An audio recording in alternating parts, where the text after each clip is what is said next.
Ni Pangulong Bongbong Marcos na fake news ang balitang magre-resign daw si Defense Secretary Gibo Teodoro. Desperado raw ang mga taong nagpapakalat niyan. Nasa frontline ng balitang yan, si Ria Fernandez. Fake, fake, fake, fake, fake, fake news. Yan.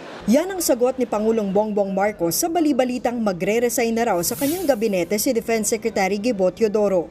Sinabi yan ng Pangulo matapos niyang pangunahan ang pamamahagi ng bigas sa Tayuda sa higit 1,000 mangingisda sa Navotas City na naapektuhan ng Manila Bay oil spill.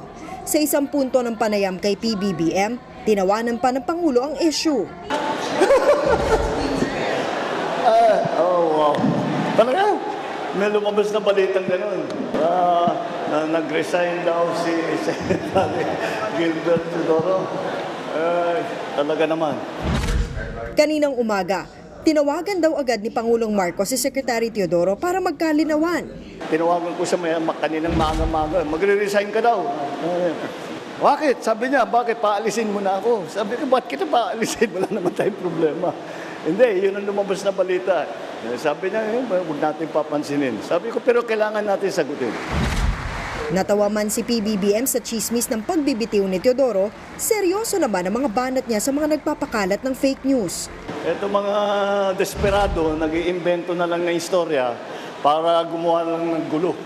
Wala naman silang maibibigay, wala silang naitutulong, wala silang kontribusyon sa buhay ng bawat Pilipino, kundi paninira lamang, kundi panggugulo lamang. Yan ang pinakamasamang halimbawa ng fake news na kinakalat ng ating mga kung sino-sino man sa social media.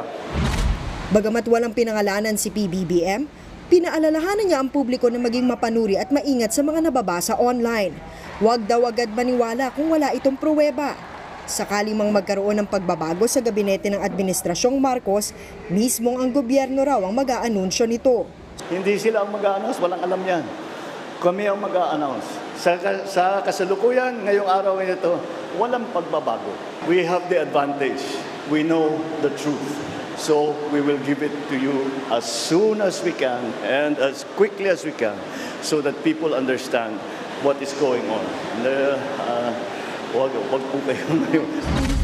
Sinigundahan din ng Department of National Defense ang pahayag ni PBBM.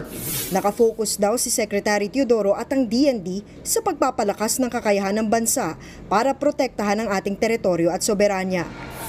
Nagbabalita mula sa Frontline, Ria Fernandez, News 5. Mga kapatid, Lucy Cruz Valdez po, maging maalam at may pakialam sa mga napapanahong balita sa bansa. Tumutok at mag-subscribe sa News 5 social media pages.